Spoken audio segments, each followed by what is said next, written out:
CAA के खिलाफ दिल्ली के शाहीन बाग में गुज़िश्ता 70 दिनों से जारी एहतजाज के रास्ते को खाली कराने के लिए 4 दिनों से जद्दोजहद हो रही है। इस बीच हैदराबाद के 68 साल के बुजुर्ग ने एहतजाज का एक यूनिक तरीका निकाला है।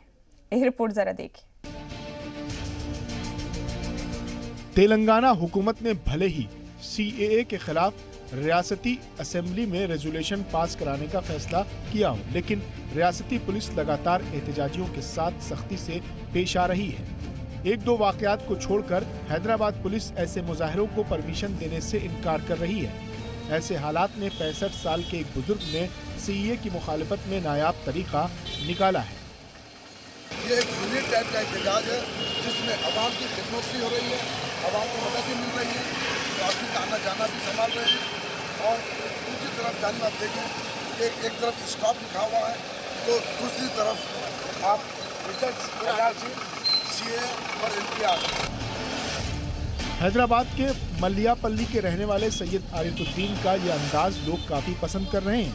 मुजाहरे के दौरान आरिफुद्दीन ट्रैफिक को बेहतर बनाने का भी काम कर रहे हैं, साथ ही वो हुकूमत से अपनी नाराजगी भी जता रहे हैं। हैरत की बात है इस एज में इतनी बड़ी धूप में आवाम की खिदमत के साथ ये अपना एहतजाज दर्ज कर रहे हैं। Prime minister of India Narendra Modi और अमित शाह और मुस्लिम मिनिस्टर का होम इसे देखकर शायद उनका दिल बदल जाए। एक 65 साल का आदमी एक यूनिक टाइप का एहतजाज कर रहा है जिसे किसी के परमिशन की जरूरत नहीं है, ना हाईकोर्ट ना चीफ मिनिस्टर ऑफ तेलंगाना। कई बार कोशिशों के बाद भी जब आरिफुद्दीन को पुलिस ने धरने की इजाजत नहीं दी तो वो मायूस नहीं हुए।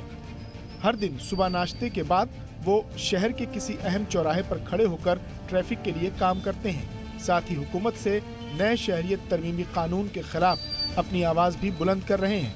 काश अगर आम लोगों के साथ सियासतदानों की भी सोच ऐसी हो जाए तो ना ही मुल्क में पाकिस्तान के हक में नारे लगेंगे और ना ही हिंदू मुसलमान के नाम पर नफरत फैलाने की बात होगी। जी मीडिया के लिए हैदराबाद से मीर मेहदी अली बाकरी की रिपोर्ट।